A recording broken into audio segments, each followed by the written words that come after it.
पिछले ही दिनों electoral bond पर सुप्रीम कोर्ट के फैसले के बाद अब स्टेट बैंक ऑफ इंडिया ने कोर्ट से कुछ वक्त मांगा है। स्टेट बैंक ऑफ इंडिया, जो इलेक्टोरल बॉन्ड बेचने वाला अकेला अधिकृत बैंक है, उसने कोर्ट से कहा कि इलेक्टोरल बॉन्ड की जानकारी देने के लिए उसे कुछ और वक्त दे दिया जाए। वैसे तो कोर्ट ने 6 मार्च 2024 तक 12 अप्रैल 2019 से लेकर अब तक खरीदे गए इलेक्टोरल बॉन्ड की जानकारी चुनाव आयोग को देने के निर्देश दिए थे, लेकिन एसबीआई के वक्त मांगने की सिफारिश के लिहाज से तो चुनाव बाद ही चुनावी चंदे की सारी डिटेल चुनाव आयोग को देना चाहता है एसबीआई। पिछले महीने सुप्रीम कोर्ट ने कहा था कि इलेक्टोरल बॉन्ड को अज्ञात रखना सूचना के अधिकार और अनुच्छेद 19(1)(a) का उल्लंघन है। इसी फैसले के साथ कोर्ट ने कहा था कि स्टेट बैंक ऑफ इंडिया को निर्देशित किया गया कि चुनावी चंदे यानी इलेक्टोरल बॉन्ड की सारी जानकारी चुनाव आयोग को दी जाए, जबकि एसबीआई ने इस प्रक्रिया को काफी समय लेने वाला काम बताते हुए अब समय की मांग की है। गौर करने वाली बात तो ये है कि 30 जून तक देश में लोकसभा के चुनाव पूरे हो जाएंगे। सोमवार को एसबीआई ने इसी को लेकर सुप्रीम कोर्ट में एक रिट याचिका डाली है। एसबीआई ने कहा कि वो अदालत के निर्देशों का पूरी तरह से पालन करना चाहता है, लेकिन डेटा को डिकोड करना और इसके लिए तय की गई समय सीमा के साथ कुछ व्यवहारिक कठिनाइयां हैं। इलेक्टोरल बॉन्ड खरीदने वालों की पहचान छुपाने के लिए कड़े उपायों का पालन किया गया है। अब इसके डोनर और उन्होंने कितने का इलेक्टोरल बॉन्ड खरीदा है, इसकी जानकारी का मिलान करना एक जटिल प्रक्रिया है। बैंक ने कहा 2 जनवरी 2018 को इसे लेकर अधिसूचना जारी की गई थी। इसी अधिसूचना में केंद्र सरकार की ओर से साल 2018 में तैयार की गई इलेक्टोरल बॉन्ड की योजना थी।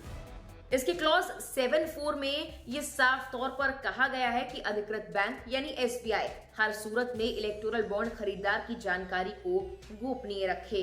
अपनी रिट याचिका में एसबीआई ने कहा, हमारी एसओपी के सेक्शन 7.1.2 में साफ कहा गया था कि इलेक्टोरल बॉन्ड खरीदने वाले की केवाईसी जानकारी को सीबीएस यानी कोर बैंकिंग सिस्टम में ना डाला जाए।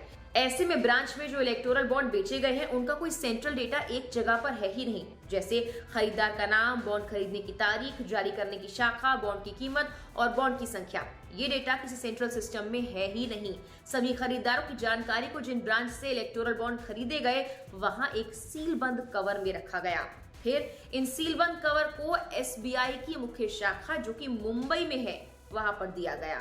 एसबीआई ने कहा कि हर राजनीतिक दल को 29 अधिकृत शाखाओं में से किसी एक में अकाउंट बनाए रखना जरूरी था। केवल इसी अकाउंट में उस पार्टी को मिले इलेक्टोरल बॉन्ड जमा किए जा सकते थे और भुनाए भी जा सकते थे। भुनाने के वक्त मूल बॉन्ड पे इन स्लिप को एक सीलबंद कवर में एसबीआई मुख्य शाखा को भेज दिया जाता था। ऐसे में ये ध्यान दिया जाना चाहिए कि जानकारी के दोनों सेट एक दूसरे से अलग अलग स्टोर किए जा रहे थे। अब उनका मिलान करना एक ऐसा काम होगा जिसके लिए काफी वक्त की जरूरत होगी। बॉन्ड खरीदने वाला कौन है, ये जानकारी उपलब्ध कराने के लिए हर बॉन्ड के जारी होने की तारीख को भी डोनर के खरीदने की तारीख से मिलाना होगा। ये एक जगह की जानकारी होगी, यानी बॉन्ड जारी हुआ और किसने खरीदा इसकी जानकारी होगी।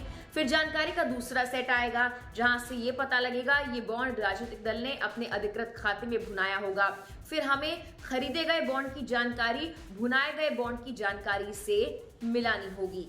एसबीआई ने वक्त बढ़ाने के पक्ष में दलील देते हुए कहा, हर जगह से जानकारी प्राप्त करना और एक जगह की जानकारी को दूसरी जगह से मिलाने की प्रक्रिया एक वक्त लेने वाली प्रक्रिया होगी। जानकारियां काफी अलग अलग जगहों पर स्टोर की गई हैं। अब जैसे ही इलेक्टोरल बॉन्ड वाले मामले पर एसबीआई ने वक्त मांगा तो इस दलील पर प्रतिक्रियाओं का दौर भी शुरू हो गया है। आरटीआई कार्यकर्ता अंजलि भारद्वाज ने इसे लेकर एक्स पर लिखा, बॉन्ड खरीदने और इसे भुनाने की जानकारी दोनों एसबीआई के मुंबई ब्रांच में सीलबंद लिफाफे में है। ये बात एसबीआई का हलफनामा कहता है, तो फिर क्यों बैंक ये जानकारी तुरंत जारी नहीं कर देता। 22,217 बॉन्ड के खरीदार और भुनाने की जानकारी मिलाने के लिए 4 महीने का वक्त चाहिए, बकवास है ये। वहीं टीएमसी नेता महुआ मित्रा ने एक्स पर लिखा कि चुनावी बॉन्ड का सुप्रीम कोर्ट द्वारा अनिवार्य खुलासा कोई मायने नहीं रखता। एसबीआई और मोदी जी ही एक ऐसा बंधन है जो मायने रखता है। इसी के साथ राहुल गांधी ने भी निशाना साधते हुए एक्स पर लिखा, नरेंद्र मोदी ने चंदे के धंधे को छिपाने के लिए पूरी ताकत झोंक दी। जब सुप्रीम कोर्ट ने कहा है कि इलेक्टोरल बॉन्ड का सच जानना देशवासियों का हक है, तब एसबीआई क्यों चाहता है कि चुनाव से पहले ये जानकारी सार्वजनिक न हो पाए। फिलहाल के लिए इस वीडियो में इतना ही। एसबीआई के वक्त मांगने की दलील पर आपकी राय क्या है, हमें कमेंट कर जरूर बताएं।